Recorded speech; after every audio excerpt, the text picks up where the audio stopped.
Dawn has broken here over the White House on a bitterly contested US election where the outcome is on a knife edge.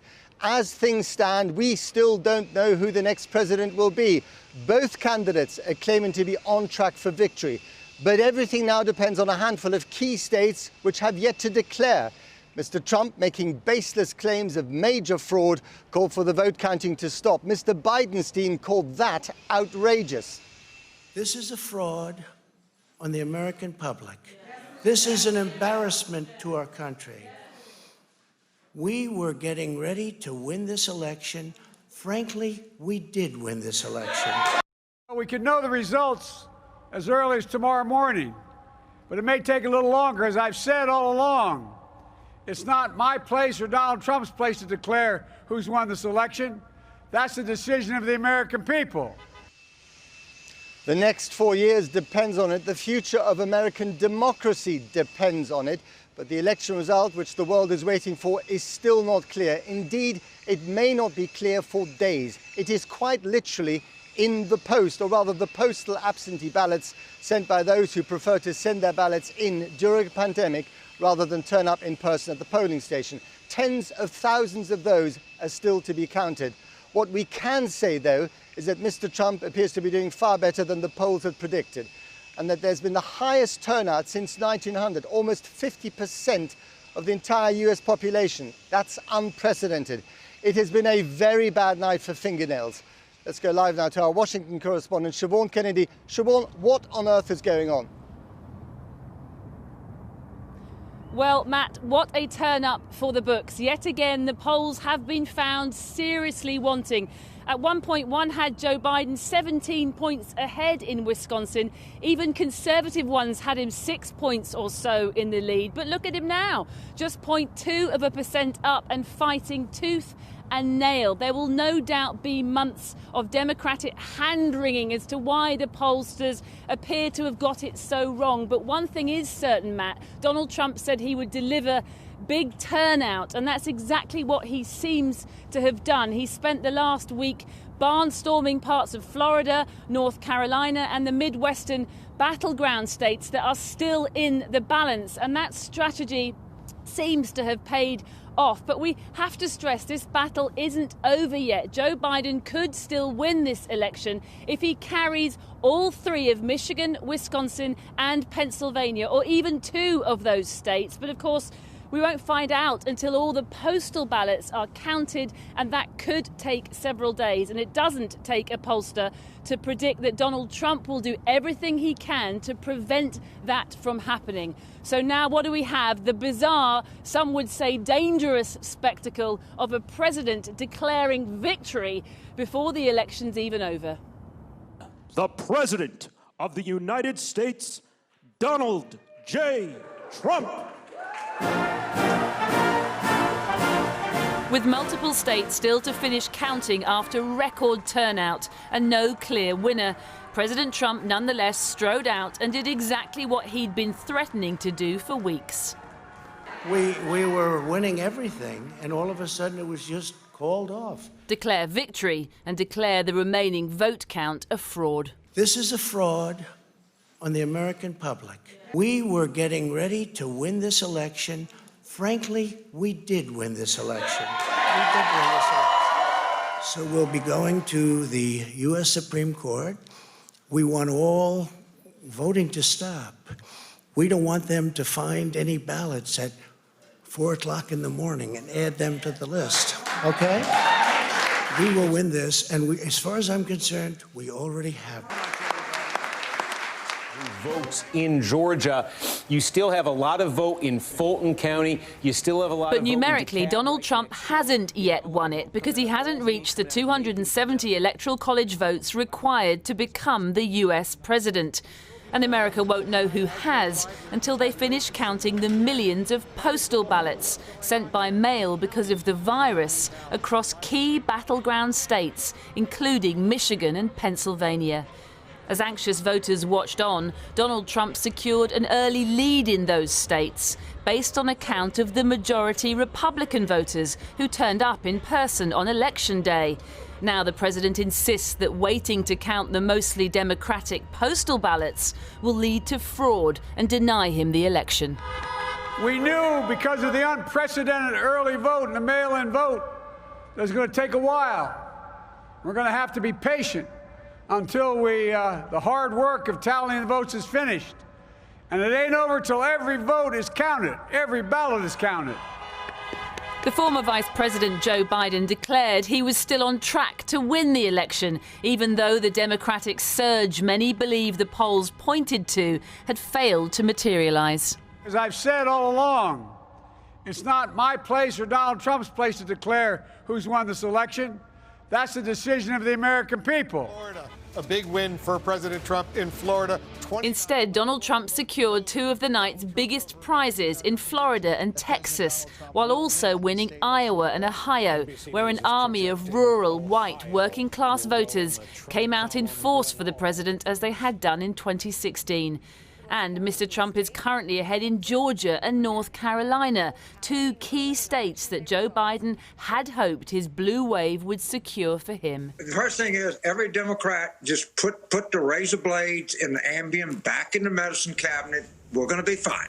If there's one highlight for Joe Biden so far, it's his successful flip of Arizona, a state that hasn't voted for a Democratic president since Bill Clinton. This is a big development. Yeah. The Fox News decision desk is calling Arizona for Joe Biden.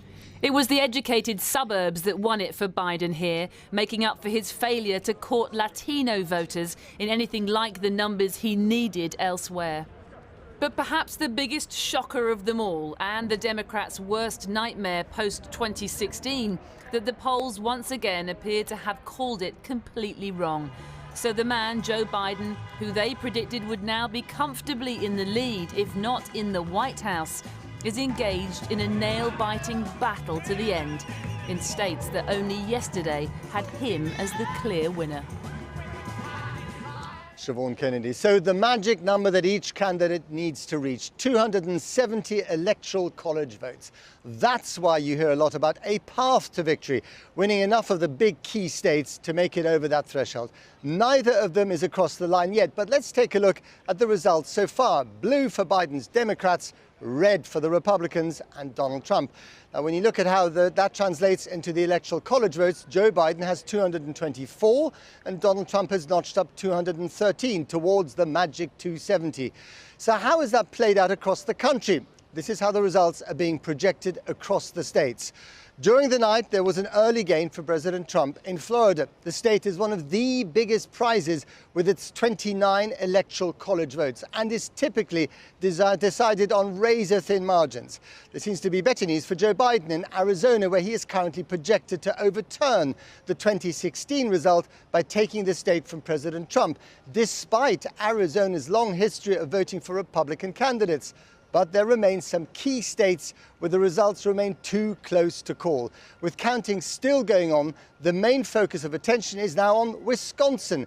A late surge of Biden votes in Milwaukee has boosted his chances. But some of the absentee ballot count is delayed because they ran out of ink for the vote counting machines. All eyes are on other key blue-collar states too, Michigan and Pennsylvania. Let's go live now to Pennsylvania, the state where Joe Biden was born. Donald Trump campaigned there more than in any other state, but it remains deeply divided, and the final result could take days to come through. Our international editor, Lindsay Hilson, is on the streets of Philadelphia. Lindsay, so are the armies of lawyers descending now? The armies of lawyers are already here, Matt. And in fact, they're already, the Republicans, disputing what's been going on. Because, listen, the Democrats had a bit of a sugar rush over the last few days. They suddenly thought, well, maybe we can sweep to victory on the first night. But actually what's happened is that we've gone back to the scenario which was expected earlier, which was that you would get the results from in-person voting here in Pennsylvania and in those other key Midwestern states, Michigan and Wisconsin. You would get those first, and those would mainly be Republican. What the Democrats and many pollsters were calling that was a red mirage, because they thought that what would then happen would be that the mail-in ballots would be voted and those would be mainly for Biden. That may yet happen. That is what may well happen here in Pennsylvania. And so those lawyers, they're already trying to contest what's going on. You've got a case in one county where the Republicans are saying, look, they fixed the ballots. In other words, mail-in ballots that had already been counted, that had had problems with them. It's legal here to give voters a second chance. They're saying, no, that shouldn't be legal. And so they're saying that they are going to contest that. And there's going to be lots of other lawsuits. And that is the problem with such a closely contested race. And Lindsay, I guess it also shows you that when you do campaign the way that Donald Trump has done with extraordinary energy, despite being a COVID survivor, it actually works. It has certainly worked in rural Pennsylvania, where we were expecting him to prevail, and in many other parts of the Midwest too. But I think the key thing is the sequencing. Because the votes for Donald Trump have come in before expected votes for Joe Biden, it has enabled the president to seize the narrative across the country and here in Pennsylvania as well. And that is going to be very hard for Joe Biden to turn around. Lindsay Hilsum, thank you very much indeed. Well, we're joined now by Tom Dupree. He's a former Deputy Assistant Attorney General who was at the Department of Justice during the President George W. Bush administration. Well, Donald Trump has said the fears of fraud and the next stages of vote counting. Now tell me, what is the situation? What's the legal situation here and how long will this go on for? Well, the legal situation, as you might imagine, is an army of lawyers has already descended on Pennsylvania and on other states, and they are going to be fighting to get every ballot in their column and keep it out of their opponent's column. I suspect the next 72 hours are going to unfold with a flurry of legal challenges in the federal courts, in the state courts, and possibly even up to the United States Supreme Court. Okay, and how long will this whole process go on for? I mean, I know it's hard to predict at the moment. It depends on the challenges and any recounts. But give us your best guess of when we might actually have the next president of the United States. Well, I think we should know within the next few days, so long as the vote either doesn't come in equipoise, where you actually have a tie vote, or a situation where it all boils down to one state, in which case the losing side is going to try to get that into the Supreme Court, which could extend matters by another week, 2 weeks, maybe even 3 weeks. But if 2 or 3 of the states break in favor of Biden, or 2 or 3 states break in favor of Trump, and so the electoral college math works out so that we could know a winner, I think we could know it as soon as 48 hours or 72 hours from now. And can this really go to the Supreme Court? And if it does, is it right to assume that that court, with 3 justices appointed by Donald Trump, will be biased in his favor? Well, I don't think they would be biased in his favor. Certainly, we've seen cases where justices who are appointed by Republican presidents vote against the president that appointed them, and vice versa. Now, as to whether it will likely go to the Supreme Court, I think 2 things would have to happen. One is you would have to have a sufficiently close margin of victory in a key state, such as Pennsylvania, that makes it worth disputing that particular group of ballots. The second thing that would have to happen is that that single state, again, say Pennsylvania, would have to make a difference to the outcome of the overall election. So both of those 2 things would have to fall into place for the Supreme Court to take the case and for its decision to have any meaning. The world is watching this, as you know. America is the most powerful democracy on the planet. Is there really any danger, as Donald Trump seemed to suggest last night, that not every ballot that was cast will actually be counted? Well, I think the system will work. Look, we are used to running elections like this, where you have ballots that come in the day after Election Day, sometimes 2 days after Election Days, and they get counted in the ordinary process. We're also used to having extremely close elections, where you have things like recounts, where you often will have legal challenges over the validity of ballots. So our system is built to adapt and to handle and to resolve these exact types of disputes. I'm very confident that although the next few days may seem a little chaotic and a little frenetic, that the system will hold, it will work, and it will produce a winner. So very briefly, Mr. Dupree, American democracy is still fit for purpose? Yes. It's fit for the purpose. It's going to do its job.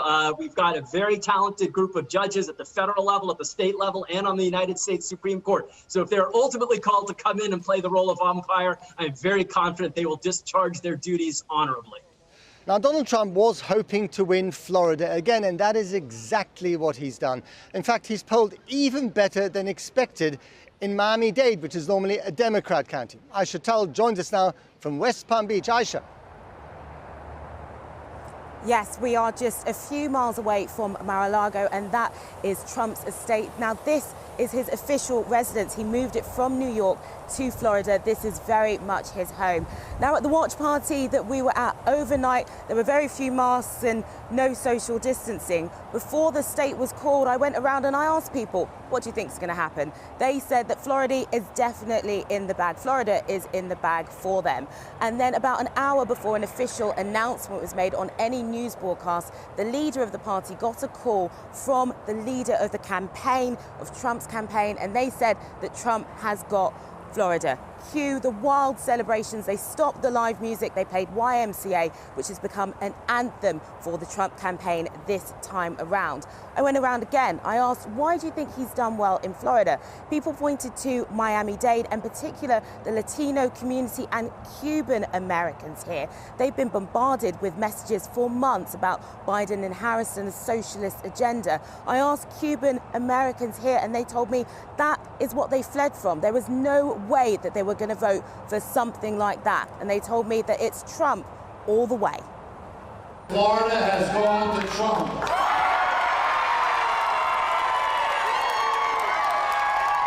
We didn't leave Cuba to come here to have Biden and Bernie.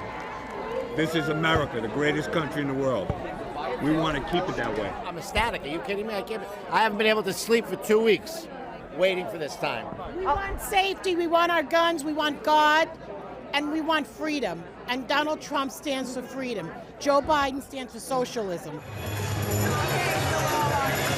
The Hispanics in Florida, especially down in Miami-Dade, are Cuban Americans, okay? And the Cuban Americans fled Castro. They came to the United States for freedom and for opportunity, and they've found that in the Republican Party. And they don't want to go back to socialism. They're scared to death of the Democrat Party. I believe totally in this president, and I truly believe divine intervention is God is protecting and putting a shield around him. The virus hasn't even killed him.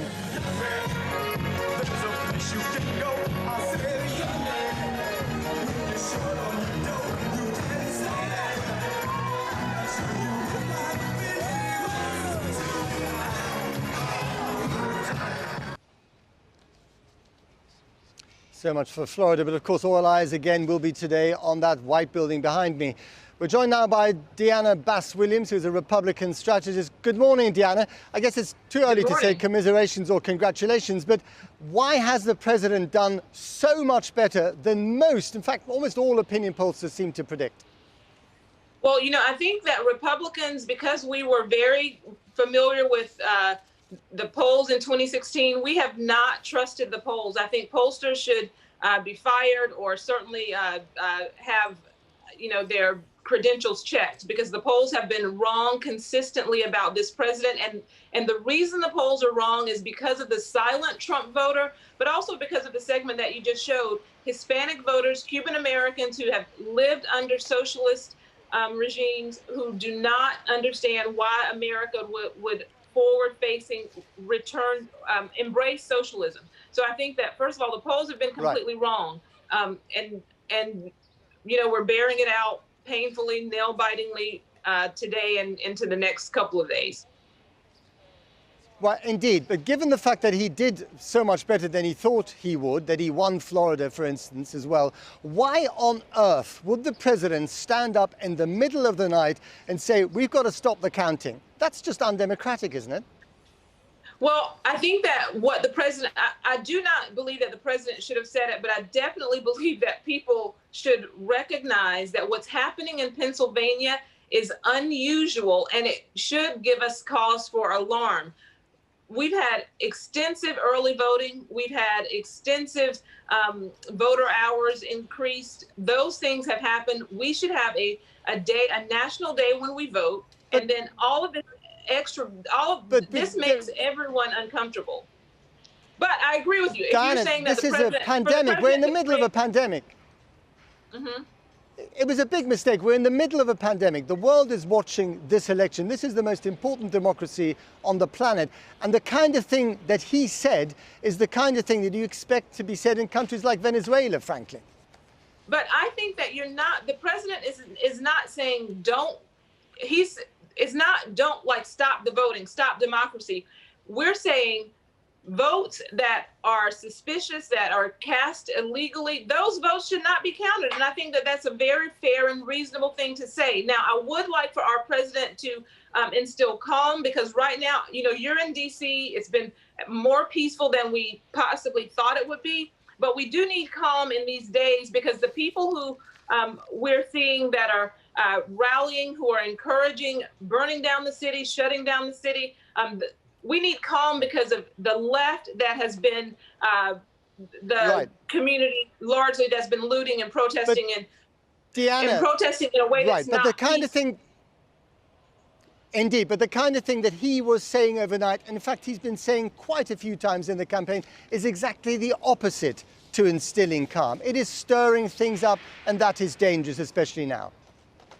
I think that the president should leave it to his surrogates and to the lawyers to make these statements. But I definitely, without question, believe that we have got to be vigilant about fair voting.